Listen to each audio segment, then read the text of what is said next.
जय श्री कृष्णा।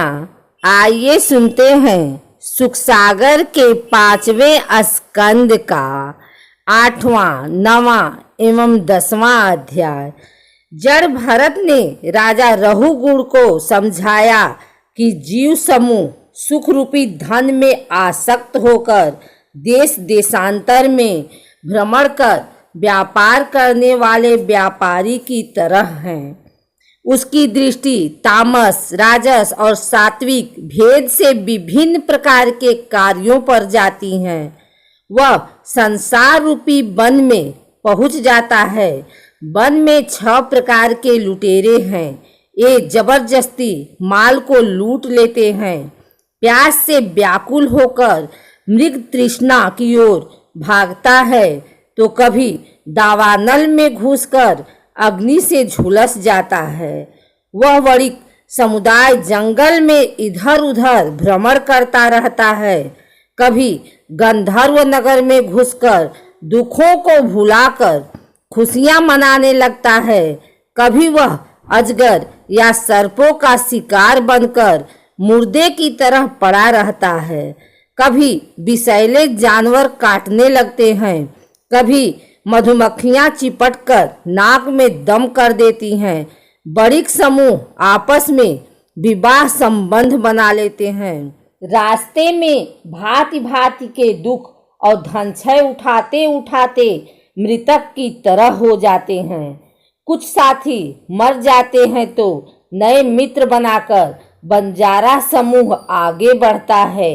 उनमें से कोई भी प्राणी न तो वापिस लौटता है और न संकट के रास्ते को पार करके परमानंदमय योग की शरण में जाता है। संग्राम भूमि के दिक्पालों को भी भगवान श्री हरि का अविनाशी पद भी नहीं प्राप्त होता। इस भवाटवी में भटकने वाले बंजारों का दल कभी लताओं का आश्रय लेते हैं। उन पर रहने वाले पक्षियों के मधुर स्वर में फंस जाते हैं। कभी सिंहों के डर से बगुला, कंक और गिद्धों से संपर्क कर लेते हैं।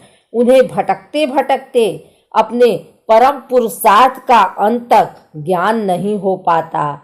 जड़ भरत ने कहा, हे रहुगण, उत्तम भी इस मार्ग में भटक रहे हो।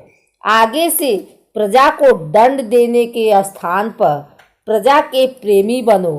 भगवान श्री हरि की भक्ति से इस संसार रूपी दलदल से पार हो जाओगे। यही मुक्ति का एकमात्र रास्ता है। राजा रहुगण बोले, आपके चरण कमलों की धूल मिल जाने से मेरे सारे पाप नष्ट हो गए हैं। आपको सत्संग प्राप्त करके मेरा अज्ञान नष्ट हो गया है। मेरा नमस्कार स्वीकार करें।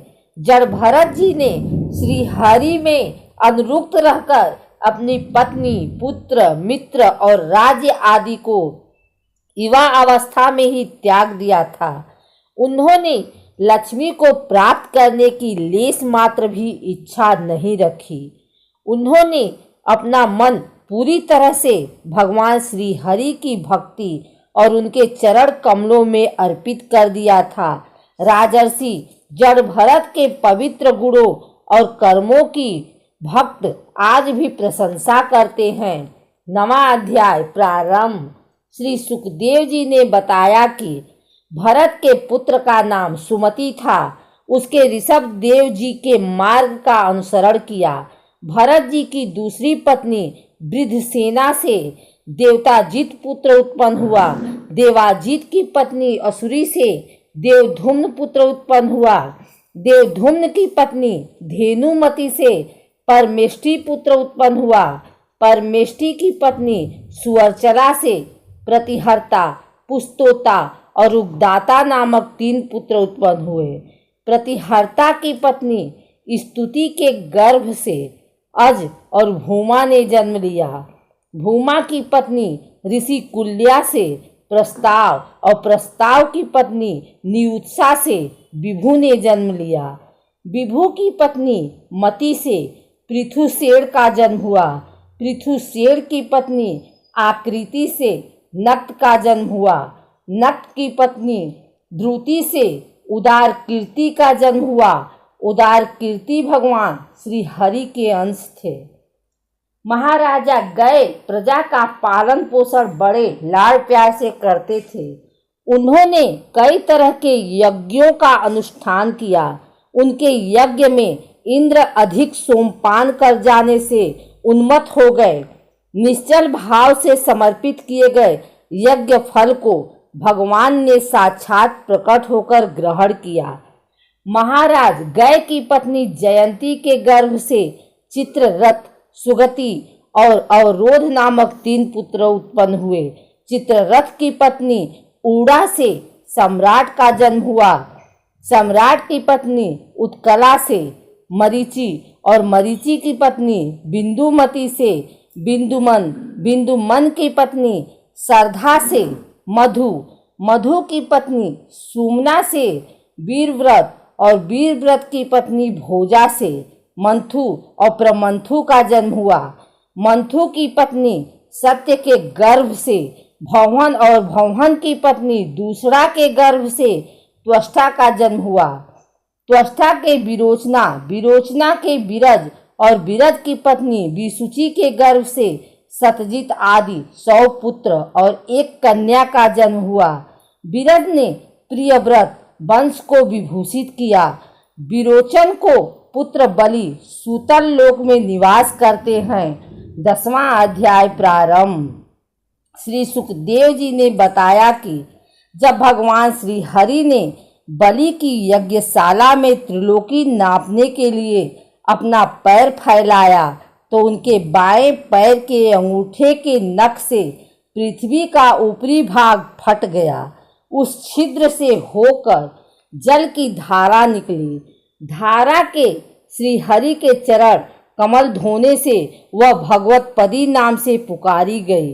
वह धारा हजारों वर्ष बीतने पर स्वर्ग के शिरोभाग में स्थित ध्रुव लोक में उतरी, जिसे विष्णु पद कहते हैं।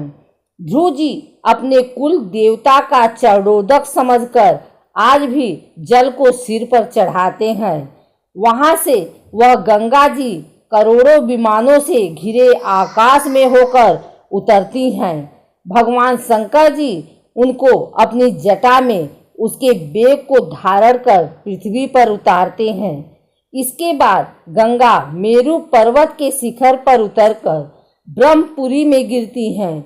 वहां से गंगा सीता, अलकनंदा, चक्षु और भद्रा नाम से 4 धाराओं में बट जाती हैं। चारों दिशाओं में बहती हुई गंगा सार में पहुंचकर समुद्र में मिल जाती हैं। इलावृत में वर्ष में एकमात्र शिव जी ही पुरुष हैं।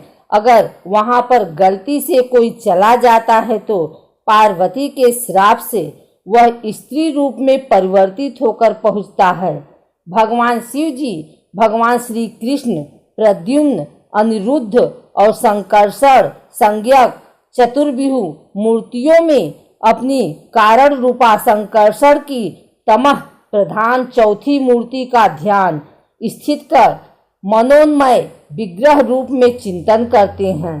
अव्यक्त मूर्ति ओंकार स्वरूप परम पुरुष श्री भगवान को प्रणाम है तथा आप स्वयं संपूर्ण ऐश्वर्यों के परम आश्रय हैं। वेद मंत्र आपको संसार की उत्पत्ति, स्थिति और प्रलय का कारण बताते हैं, परंतु स्वयं तीनों विकारों से रहित हैं। इसलिए आपको अनंत कहा जाता है। आपके सहस्त्र मस्तकों पर यह भूमंडल सरसों के दानों के समान रखा हुआ है। आपको यह भी ज्ञात नहीं है कि वह कहाँ रखा है। मैं अहंकार अपने त्रिगुणमय तेज से देवता, इंद्रिय और भूतों की रचना करता हूँ।